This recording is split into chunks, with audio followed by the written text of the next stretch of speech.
Urdu world wise میں خوش آمدید۔ اگر آپ کو میری ویڈیو اچھی لگے تو اس کو لائک اور چینل کو ضرور سبسکرائب کر دیجیے گا اور ساتھ ہی بیل آئیکن کے بٹن پر کلک کر دیجیے گا تاکہ آپ کو میری ویڈیوز پر وقت مل سکیں۔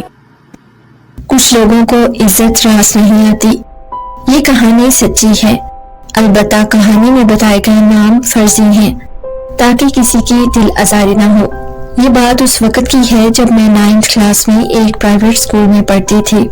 ہمارا کیمسٹری کا سر جس کا نام احمد تھا، آئے دن اس کے بارے میں افواہیں اڑتی کہ وہ بہت ہی ٹھرکی ہے، یعنی وہ لڑکیوں سے چھیڑ چھاڑ کرنے کے بارے میں کافی مشہور ہونے لگا۔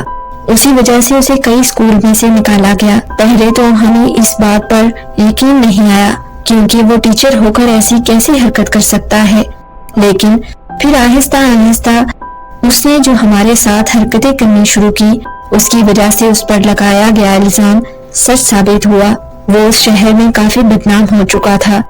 پہلے ہم ہنسی میں یہ بات ڈال کر آپس میں دوستیں بیٹھ کر سر کا مذاق اڑاتی کہ دیکھو احمد سر کتنی ٹھرکی نکلے، ان کی فلاں بات مشہور ہوئی اور فلاں۔ اتنے میں معلوم پڑا کہ احمد سر نے ایک اپنی ہی شاگرد سے شادی کر لی۔ پھر تو یہ بات پکی کنفرم ہو گئی کہ سر واقعی ایسے ہیں۔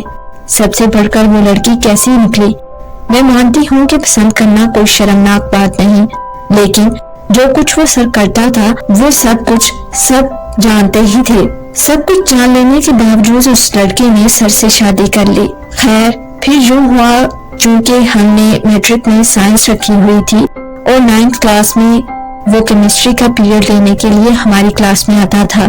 اتفاق سے میرے والد کا نام بھی احمد تھا۔ میرا پورا نام رابعہ احمد ہے۔ کلاس میں جب بھی سر احمد آتے، وہ جس لڑکی یا لڑکی کو بھی بلاتے صرف اس کا ہی نام لیتے، اس کے والد کا نام نہیں، جبکہ وہ مجھے جب بھی بلاتے تو میرا نام پورا لے کے پکارتے اور بہت ہی عجیب نظروں سے میری طرف دیکھتے۔ پہل تو میں نے نوٹ نہیں کیا، پھر یوں ہی 2-3 دن گزرے تو سر ویسے ہی مجھے پکارنے لگے۔ تب سب لڑکیاں میرا مذاق اڑانے لگی۔ جب بھی سر میرا نام بلاتے تو سب ہنسنے لگتی۔ مجھے بھی سر پر غصہ آنے لگا کیونکہ سر جان بوجھ کر میرا نام اس طرح لیتے تھے۔ بہانے سے سر مجھے بلانے کی کوشش کرتے۔ میری دوستیں مجھے پیریڈ کے بعد چھیڑتی کہ تم پر سر کا دل آ چکا ہے، اس وجہ سے سر ایسا کر رہے ہیں۔ مجھے ان کی بات پر غصہ بھی آتا اور دکھ بھی۔ پہلے میں نے سوچا کہ میں گھر میں جا کر بات کرتی ہوں، پھر میں نے سوچا کہ ایسے کہنے سے کیا ہوگا، زیادہ سے زیادہ میرا اسکول چھوٹ جائے گا یا اس سر کی نوکری چلی جائے گی۔ نقصان کس کا زیادہ ہوگا؟ میرا ہی، جبکہ سر تو نہ جانے کہاں سے نوکری چھوڑ کر آیا ہے، اس کا تو اب روزانہ کا ہی معمول بن چکا ہوگا۔ ابھی میں اسی سوچ میں تھی کہ احمد سر کی حرکتیں زیادہ بڑھنے لگی۔ وہ جان بوجھ کر مجھے ہر ٹیسٹ میں مارکس کم دینے لگا، یہ کہتے ہوئے کہ تمہاری ہینڈ رائٹنگ اتنی اچھی نہیں اور تم نے یہ فارمولا صحیح سے نہیں لکھا۔ میں جانتی ہوں جان بوجھ کر وہ یہ کر رہا تھا۔ ایک روز میں نے تنگ آ کر سر سے کہا، سر آپ جان بوجھ کر میرے ٹیسٹ میں سے اتنی غلطیاں کیوں نکالتی ہیں؟ یہ سنتے ہی سر مجھ پر بھڑک اٹھے اور کہنے لگے، تمہیں ٹیوشن کی سخت ضرورت ہے۔ مجھے کیا ضرورت ہے تمہارے اس طرح مارکس کاٹنے کی؟ دراصل یہ ان کی ایک چال ہوتی تھی لڑکیوں کو پنسانے کی۔ وہ ٹیوشن کے بہانے چھٹی کے بعد کلاس میں لڑکیوں کو بٹھا کر ٹیوشن پڑھاتے اور پھر خوب اچھی طرح سے تاڑتے۔ جو لڑکی انہیں اچھی لگتی پھر آہستہ ان سے گپ شپ لگانے شروع کرتے تھے۔ جو لڑکی ان کے چنگل میں پھنس جاتی پھر اس سے زیادہ مزید وہ حرکتیں کرنی شروع کر دیتے، لیکن اس بار ان کا شکار غلط تھا، میں ایسی نہیں تھی۔ دن بہ دن سر کی حرکتیں زیادہ بڑھتی گئیں تو میں پریشان رہنے لگی۔ اگر اسی طرح سے سر میرے مارکس کاٹتے رہے تو پرنسپل کو جو میری ریپوٹیشن پہنچے گی اس پہ بہت برا اثر پڑے گا۔ آخر میں کیا کروں؟ ابھی میں اسی سوچ میں ہی بیٹھی تھی کہ میری دوست میرے پاس آئی اور مجھ سے کہنے لگی، تم سر کی وجہ سے پریشان ہو؟ میں نے اس سے کہا کہ ہاں بالکل۔ پھر وہ مجھ سے کہنے لگی کہ ہم سوچ رہے ہیں کہ سر کو کوئی سبق سکھانا چاہیے، ایسا سر کو سبق سکھائیں جس کے بعد وہ کبھی کسی لڑکی کو چھیڑنے اور اس طرح تنگ کرنے کی ہمت نہ کرے۔ میں نے بھی ان کی ہاں میں ہاں ملا دی۔ میرے خیال میں وہ عمر ایسی ہوتی ہے جس میں انسان زیادہ دور کی نہیں سوچتا اور اس عمر میں انسان زیادہ بے باک اور نڈر ہوتا ہے۔ کہیں نہ کہیں یہ اچھی بات بھی ہوتی ہے۔ خیر ہم نے ایک پلان بنایا اور اس کے مطابق میں سر سے ٹیوشن پڑھنے لگی، کیونکہ اسی طرح اس کا گندا روپ سب کے سامنے لانا تھا۔ جب میں نے سر سے ٹیوشن رکھ لی تو حسب معمول چھٹی کے بعد کلاس میں سر ٹیوشن پڑھاتے۔ پھر میں نے اپنے لہجے میں کوئی نرمی لائی تاکہ سر میرے ساتھ زیادہ فری ہو سکے اپنی فطرت کے مطابق۔ ایسے میں ایک روز سر نے مجھے اپنا فون نمبر دیا اور کہنے لگے اگر تمہیں کوئی مشکل ہو تو مجھے فون کر لینا۔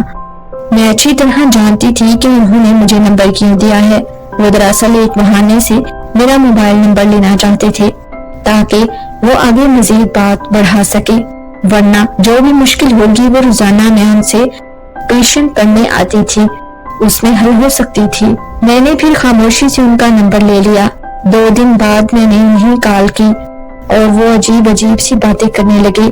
اس وقت مجھے بہت ہی برا لگ رہا تھا، لیکن میری مجبوری تھی۔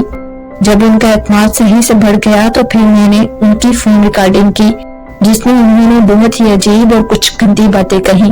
شاید وہ ہر اس لڑکی سے کرتے ہوں گے جس کو وہ اپنے چنگل میں پھنسا لیتے تھے۔ پھر میں نے وہ فون ریکارڈنگ اپنی پرنسپل کو سنائی۔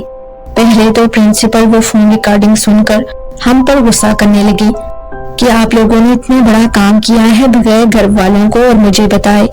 پھر وہ ہمیں داد بھی دینے لگی، آپ لوگوں نے بہت اچھا کام کیا ہے، اس طرح کے ٹیچرز کو بے نقاب کرنا چاہیے، ایسے ٹیچرز کی وجہ سے دوسرے ٹیچرز بھی بدنام ہو جاتے ہیں اور استاد جیسے پاک پیشے کو داغ لگاتے ہیں۔ پھر پرنسپل نے اسی ٹائم سر کو بلایا اور انہیں خوب ڈانٹا اور اسکول میں سے نکال دیا۔ اس بات کی سب سے زیادہ خوشی مجھے ہوئی۔ جب میرے گھر والوں کو پتا چلا تو وہ مجھ سے ناراض ہونے لگے، لیکن کچھ ہی دنوں میں ان کی ناراضگی ختم ہو گئی۔ انہیں اس بات کی بھی خوشی تھی کہ ان کی بیٹی اتنی نڈر اور بہادر نکلی اور سر کی چنگل میں نہیں پھنسی۔ میں اچھی طرح جانتی ہوں ایسے کئی اسکول اور کالج یونیورسٹیز بھی ہوں گی جس میں ایسا ہوتا ہوگا، لیکن ہمارے ڈر خوف کی وجہ سے ایسے ٹیچرز کا حوصلہ اور بڑھتا جاتا ہے اور ان کی حرکات بھی۔ اگر ہم اپنے ڈر پر قابو پا لیں تو ایسے ٹیچرز کو بے نقاب کر کے ہزاروں لڑکیوں اور لڑکوں کو بچایا جا سکتا ہے۔ آپ کے قیمتی وقت کا شکریہ۔ اللہ حافظ۔